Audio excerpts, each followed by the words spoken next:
Halo mahasiswa informatika UMM, selama kamu menjalani perkuliahan, mungkin kamu sering mendengar istilah JPL.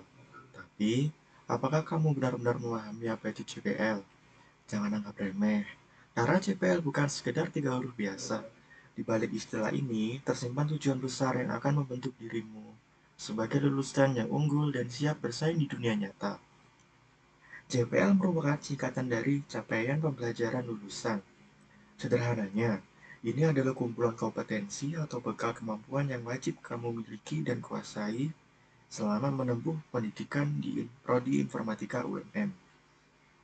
CPL merupakan acuan utama dalam menyusun kurikulum, merancang pembelajaran, serta menilai seberapa jauh kamu berkembang sebagai mahasiswa. Di Informatika UMM, CPL dirancang secara menyeluruh dan terstruktur, terdiri dari 8 poin utama. Apa saja itu? Satu, menginternalisasi nilai-nilai Pancasila dan Islam dalam kehidupan pribadi dan sosial. Yang kedua, menunjukkan sikap profesional di bidang informatika dan semangat kewirausahaan. Tiga, mampu menerapkan ilmu dan teknologi informatika untuk meningkatkan kualitas hidup masyarakat. Yang keempat, mampu mengevaluasi, mendokumentasikan, dan mempublikasikan karya intelektual di bidang informatika. Lalu selanjutnya yang kelima yaitu ahli dalam analisis, perancangan, pengujian, dan pemeliharaan perangkat lunak. Lalu selanjutnya mampu merancang dan mengembangkan game edukatif yang berkualitas. Lalu terampil dalam akuisisi, analisis, dan pengolahan data. Lalu yang terakhir, mahir dalam sistem dan keamanan jaringan komputer. JPL tidak hanya ditunjukkan untuk membentuk kompetensimu sebagai individu, tapi juga memimpin arah pendidikan agar sesuai dengan kebutuhan industri dan perkembangan teknologi. Lalu, bagaimana capaian ini diukur? Di UMM, pengukuran CPL dilakukan melalui pendekatan ABCD, yaitu yang pertama A. Audience. Siapa yang menjadi target capaian? Ya kamu sebagai mahasiswa. Lalu yang B. Behavior. Apa tindakan atau keterampilan yang diamati? Lalu yang C, competence, seberapa tingkat seberapa tinggi tingkat penguasaan yang diharapkan. Lalu yang terakhir, degree, sampai sejauh mana capaian itu dikuasai secara terukur. Nah, semua penilaian itu terintegrasi secara sistematis. Setiap topik kuliah punya sub CPMK yang hasilnya akan dikumpulkan menjadi CPMK dan kemudian diakumulasi menjadi nilai CPL. Hasil capaian CPL ini akan kamu terima setiap akhir semester, sehingga kamu bisa mengetahui perkembanganmu secara nyata. Nah, perkembangan CPL ini yang akan mengantarkan kamu pada 4 profil utama lulusan informatika UMM, yaitu yang pertama, spesialis jaringan dengan kemampuan menganalisis masalah jaringan, memberikan solusi teknis, dan mengevaluasi sistem jaringan. Yang kedua, pengembangan game. Dengan kemampuan bekerja dalam tim untuk merancang dan membangun game mulai dari desain karakter hingga logika permainan. Yang ketiga, data analis dengan keahlian menganalisis data dan mengolah data menjadi informasi yang mendukung pengambilan keputusan.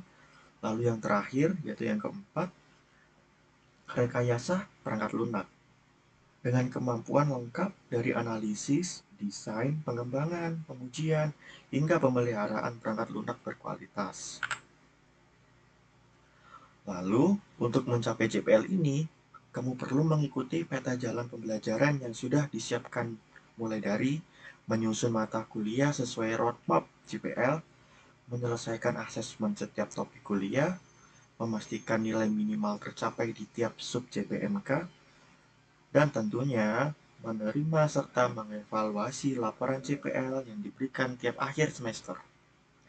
Kalau kamu masih bingung soal JPL, tenang saja, dosen-dosen akan terus membimbing di berbagai tahapan penting, mulai dari masa pengenalan studi, saat perwalian, di dalam kontrak belajar dan RTS, hingga melalui sistem informasi nilai di POKAS.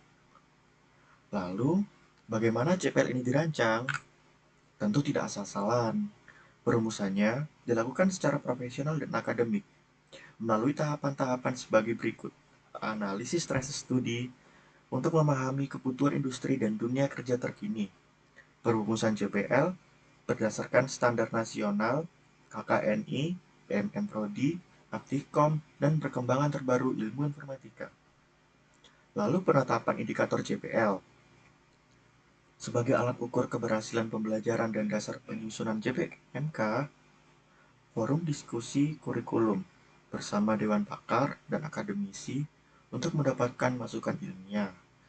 Lalu rapat pleno prodi, tempat seluruh hasil perumusan JPL dan indikatornya disahkan sebagai pedoman resmi kurikulum. Lalu yang terakhir, setelah JPL ditetapkan, fokus beralih ke tahap implementasi di setiap semester. Para dosen punya peran penting dalam memastikan JPL benar-benar tercapai mereka dalam merancang pembelajaran dan asesmen berdasarkan JPL, menyusun kontrak belajar dan penjelasan keterkaitan dengan RPS, memberikan ruang eksplorasi dan pengembangan diri mahasiswa, menilai pencapaian dengan objektif, memberikan kesempatan remedial bagi yang belum memenuhi standar, mengakumulasi nilai dari sub JPMK ke JPMK dan akhirnya ke JPL, mensinkronkan hasil akhir dengan roadmap capaian pembelajaran. Semua proses ini dilakukan secara terstruktur, agar capaian pembelajaran kamu benar-benar sesuai target. Jadi, kenapa CPL ini sangat penting? Karena CPL adalah tolak ukur kualitasmu sebagai lulusan. Semakin kamu memahami dan menuntaskannya, semakin siap kamu menghadapi dunia kerja yang kompleks dan dinamis.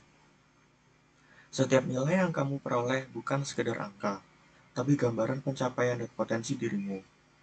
Yuk mulai sekarang, bangun strategi belajar yang efektif supaya semua sub JPMK dan JPL bisa kamu capai secara maksimal. Mari kita bersama-sama wujudkan lulusan informatika UMM yang unggul, tuntas, dan